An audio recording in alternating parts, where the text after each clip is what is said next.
Graça e paz, meu querido irmão, seja bem-vindo a mais um Café com Palavra. E nós estamos agora estreando aqui uma nova série. Nós vamos estar falando sobre as 7 igrejas da Ásia, descritas no livro do Apocalipse. Você é nosso convidado, então já vai aí dando o seu like, assine o canal se você ainda não é assinado, ative as notificações para que você possa estar acompanhando aí sempre que nós tivermos aqui vídeo novo. Lembrando que o Café com Palavra é um programa diário, todos os dias às 16 horas nós temos aí um vídeo novo, trazendo aí sempre uma palavra de edificação para a sua vida. E nós vamos estar agora aqui com o pastor Zait, que vai estar nos guiando aí nesse processo de estudo, de aprendizado sobre as 7 igrejas da Ásia. Vamos que vamos, pastor Zait? Vamos lá. Então, vamos começar a falar agora sobre as 7 igrejas, né? Essas igrejas, elas são a igreja de Éfeso, de Esmirna, de Pérgamo, Tiatira, Sardes, Filadélfia e Laodiceia. Essas 7 igrejas, elas existiram de fato, né? E elas estavam ali na região conhecida como Ásia naquela época, e hoje atualmente é a região da Turquia, né? E essas igrejas, elas vão sempre trazer para nós algum ensinamento ou algum alerta para o nosso tempo atual, né? Existem algumas linhas de interpretação, né, sobre como se aplica, né, o entendimento do estudo dessas 7 igrejas. Alguns dividem o entendimento como se essas cartas fossem dirigidas apenas àquelas igrejas locais daquela época e como se já tivesse o seu cumprimento, né? Então existe um grupo aí que defende essa tese, né, essa teoria. Outros entendem que essas 7 igrejas representam 7 eras da igreja, começando da igreja apostólica do tempo de Atos até ao arrebatamento, né? Então eles vão dividir essas eras em períodos históricos até o tempo atual, né, dizendo que cada uma dessas igrejas na sequência, né, de Éfeso, Esmirna, Pérgamo, Tiatira, Sardes, Filadélfia e Laodiceia, cada um representaria um período, né, não de anos exatos entre cada um, mas períodos que representariam o estado da igreja naquela época. E a outra linha de interpretação diz que o estudo dessas cartas ele se aplica tanto à igreja local, né? Podemos também ver uma identificação de uma tendência de uma, vamos dizer assim, da interpretação histórica, né, de um período da igreja que ela pode ter sido mais infiel ou mais fiel, né? Pode ser interpretada assim, mas que principalmente essas cartas elas se aplicam individualmente, né, a cada um de nós e a cada igreja existente em todos os períodos e locais na face da terra, né? Então, eu acredito que essa seja a melhor linha de interpretação, né, porque você não fica limitado ao tempo e ao espaço, né? E você sempre tem alguma coisa que Deus, através da palavra dele, vai falar conosco, que devemos olhar, observar e atentar. Como eu me identifico lendo essas cartas? Será que eu me identifico com alguma delas? Meu comportamento está sendo como os crentes da igreja de Éfeso, de Laodiceia, de Filadélfia? Então nós temos que, ao ler essas cartas, sempre buscarmos ter esse tipo de entendimento, né? Como está a nossa vida?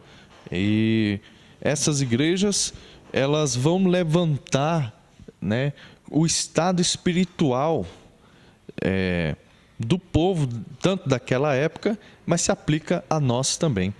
Pastor, quer comentar alguma coisa sobre? Aproveitando só para ratificar realmente, né, a questão da percepção, da forma, né, de se perceber a aplicação desses conceitos, né?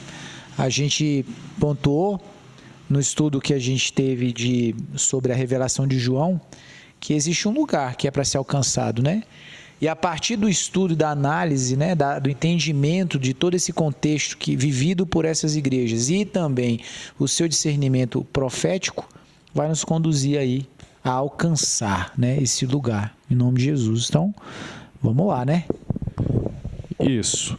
E aí, você vai ver no livro de Apocalipse, a partir do capítulo 2, começam a falar o apóstolo João, ele começa a ser incumbido de escrever direcionado para essas igrejas, né? Pode ler para mim, pastor, capítulo 2 de Apocalipse, versículo 1.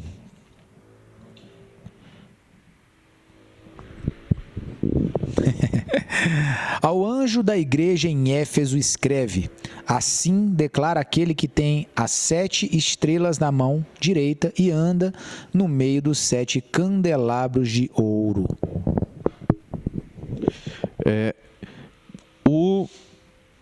Aqui nós vemos a carta sendo dirigida ao anjo da igreja, né? Então, o anjo da igreja aqui representa o líder da igreja, né, que são os pastores, aqueles que são líderes na igreja, tanto naquela época como os líderes de hoje, né? E essa primeira carta ela é escrita a Éfeso, a igreja que está em Éfeso. Quando pede, né, para escrever essa carta direcionada ao líder, né, então nós vemos que há uma direção de Deus que sempre também obedece uma hierarquia, né?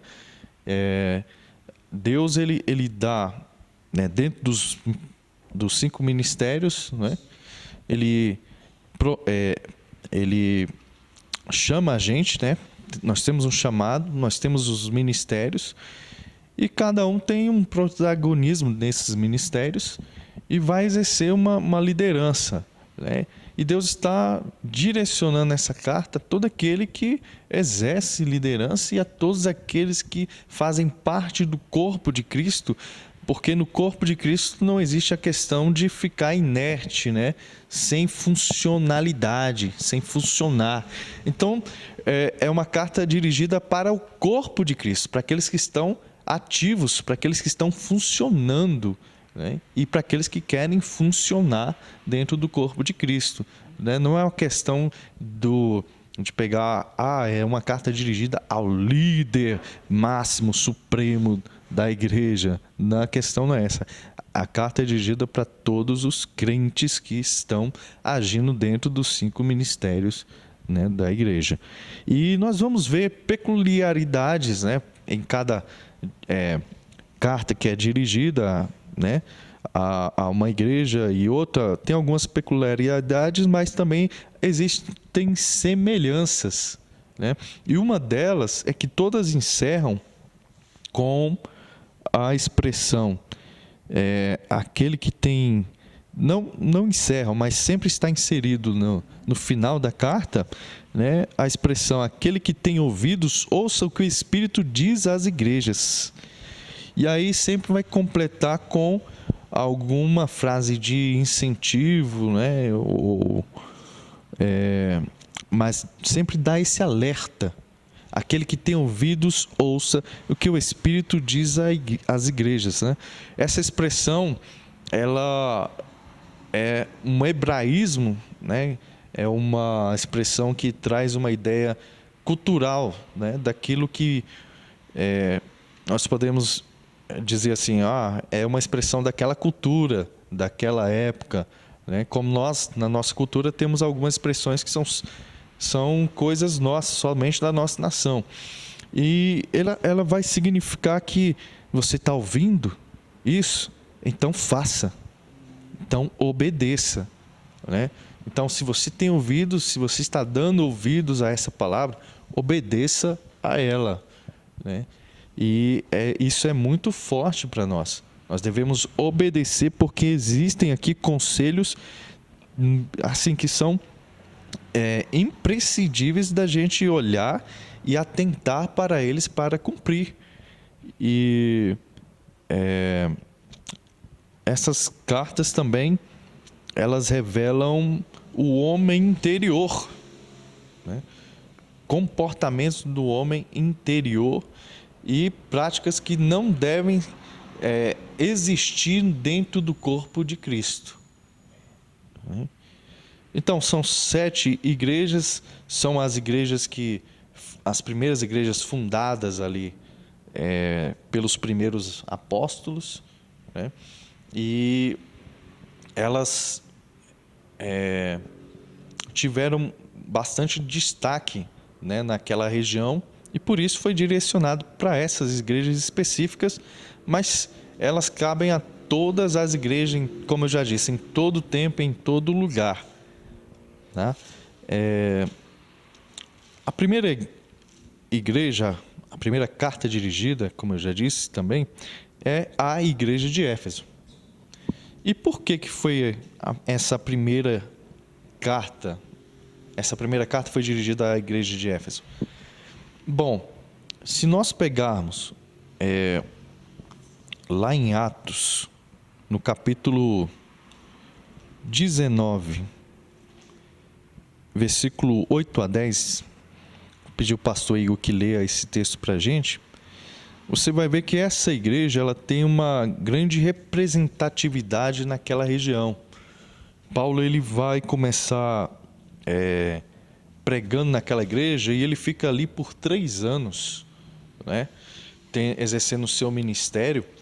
E neste local, esse texto de Atos vai dizer que a partir dali ele consegue ensinar e pregar para toda a região, essa região da Ásia. Atos 19? Diz assim: assim, durante 3 meses, Paulo frequentou a sinagoga, onde pregava com ousadia e poder, dissertando com eloquência e convencendo a muitos sobre o reino de Deus. Até qual versículo? Até o 10. Todavia, alguns deles demonstravam que seus corações estavam petrificados e descrentes, e passaram a falar mal do caminho para toda a comunidade. Paulo, então, afastou-se deles e, tomando consigo os discípulos, começou a ensinar diariamente na escola de Tirano. Só uma notinha, que a minha tese de TCC do seminário de teologia foi exatamente sobre Éfeso e sobre a história de Éfeso, né? É interessante que as cartas começam a ser direcionadas, e a de Éfeso é a primeira. Éfeso talvez foi a cidade que experimentou, fora Jerusalém, um avivamento sem igual, né? Então é importante essa avaliação do que acontece aqui com Éfeso. Ela viveu algo tão poderoso, através do que Paulo começou em Éfeso, né?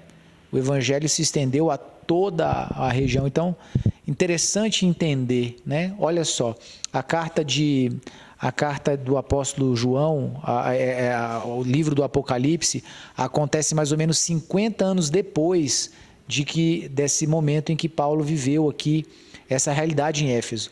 Então, todo esse avivamento, todo esse mover que aconteceu aqui, 50 anos depois, João está falando algo para essa mesma igreja que o pastor Zait vai falar aqui. Mas olha só, intervalo curto de tempo, vivia um avivamento, algo poderoso, algo fantástico. 50 anos depois, como que esse lugar está? Qual é a realidade?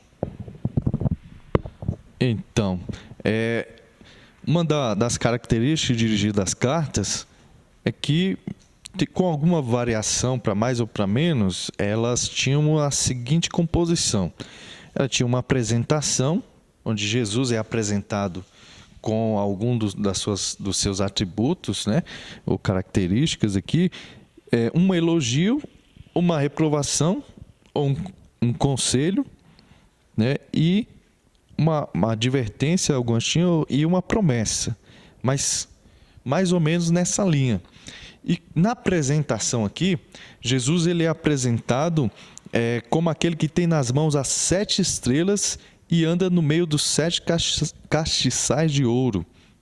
E ele quer dizer aqui que ele é o governo da igreja, né? E quando ele fala 7 estrelas, ele está falando dessas 7 igrejas aqui, né? E 7 castiçais também, né? Representam a igreja dirigida pelo poder do Espírito Santo, né? Então, ele começa dirigindo a Éfeso, e nós vemos aqui a proeminência que ele tem, essa igreja tinha realmente dentro das 7 ali, né? O texto que foi lido de Atos fala ali que Paulo, ali de Éfeso, ele conseguiu ensinar, né, e propagar o evangelho para todas as outras igrejas. Parece que era um centro de referência, né? Tanto é que ele demorou ali 3 anos ensinando e pregando naquela cidade, né?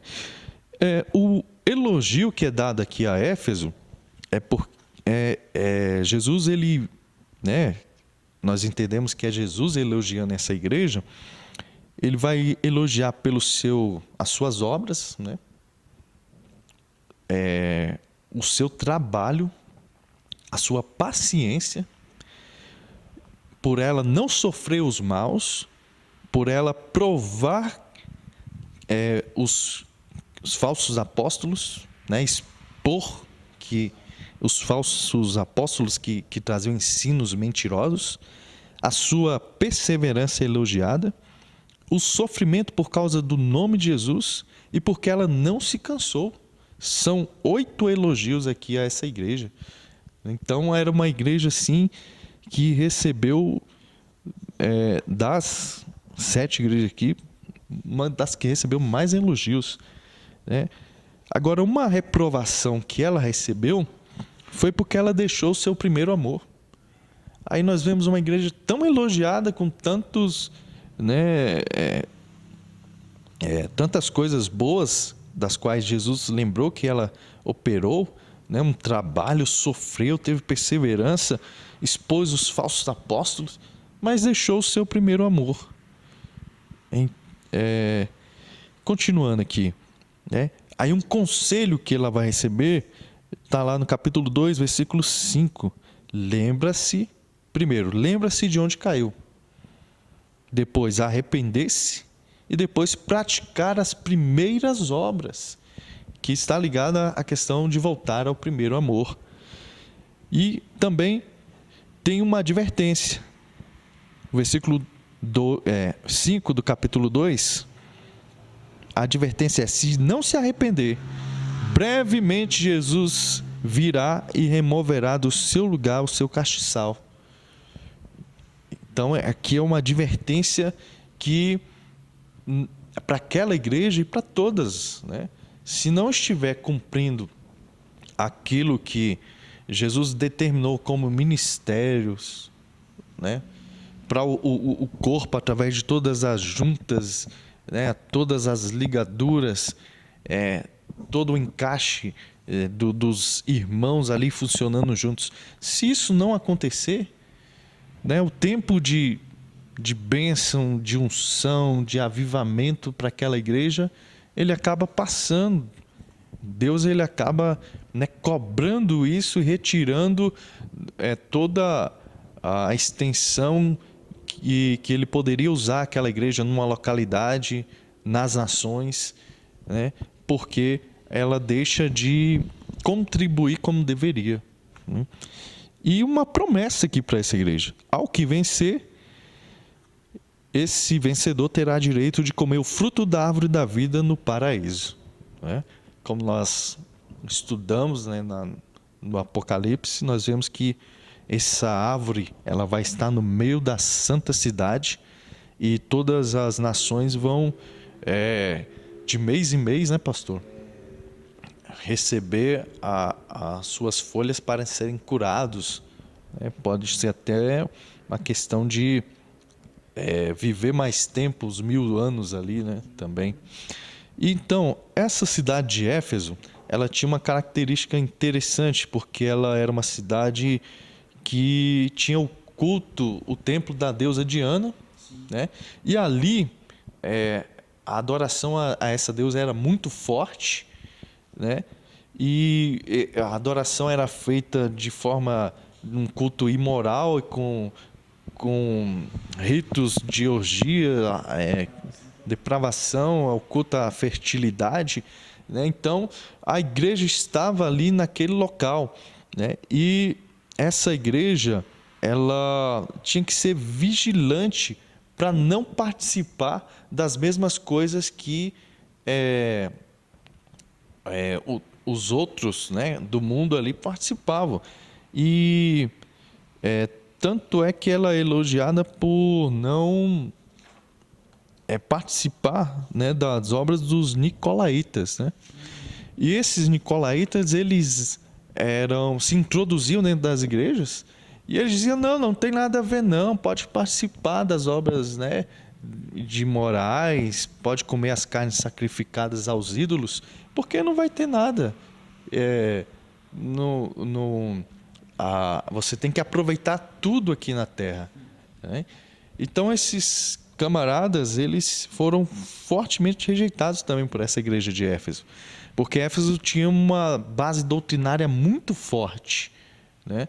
Mas além disso, essa cidade existia os templos, um forte comércio bancário também, um forte comércio financeiro, e a questão da carne sacrificada aos ídolos era o seguinte: toda carne abatida na cidade era apresentada nos templos idólatras.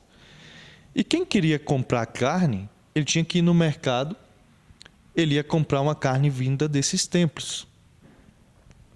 E aí a questão é que Paulo vai apresentar lá em Coríntios, né? E aí, se você sabe que a carne é sacrificada, você vai comer, né? Ele fala, olha, come de tudo que se vende no mercado sem perguntar. Mas se você souber que a carne é sacrificada por causa da sua consciência, não coma. Se alguém te chamar para a casa dele, que é descrente, né? E você vai lá e come, tudo bem. Agora, não pergunta nada. Mas se ele falar que é sacrificada, aí você não come, né? E então eles viviam diante dessa sociedade, né? Eles tinham que se posicionar muito fortemente, né? E não negociar nenhum princípio, né, bíblico. E hoje em dia nós vemos muitas igrejas negociando, né, pastor, os seus princípios. E essa igreja aqui, ela manteve-se firme. Lá, quando Paulo dirigiu a sua carta aos Efésios, ele advertiu sobre os lobos vorazes, né? Ele também pediu que eles mantivessem a unidade da fé e que eles ficassem firmes contra as artimanhas dos homens e a astúcia dos que induzem ao erro. Efésios 4, 13 e 14. E ele também insistiu para que a igreja exercesse o discernimento teológico. Em Efésios 5, 6 ele diz: ninguém vos engane com vãs palavras. Então tudo isso existia nessa igreja de Éfeso, né? Uma forte investida do inimigo contra essa igreja para tentar fazer elas perder a base e o fundamento teológico, né? Há muitas pessoas tentando desvirtuar a pregação dos apóstolos, a apostólica, o fundamento apostólico. E ela rejeitou isso, ela combateu isso, né? Apesar de não ter perdido o seu primeiro amor ali, mas ela combateu isso fortemente. A advertência é para não perdermos o primeiro amor, né? Continuarmos aguerridos, fortes, sempre na mesma esperança da glória futura, fazendo a obra querendo agradar ao Senhor e não aos homens, né, em todo o tempo, e resistir firme. Tá? Então nós vamos continuar o nosso estudo sobre as cartas. A próxima carta que nós iremos estudar é sobre a igreja de Esmirna. E muito obrigado por estar conosco. Continue participando, assistindo. O pastor Igor agora vai também dar sua saudação, se despedindo. Deus abençoe, meu irmão. Nos vemos então no próximo episódio aqui no Café com Palavra. Fique com Deus.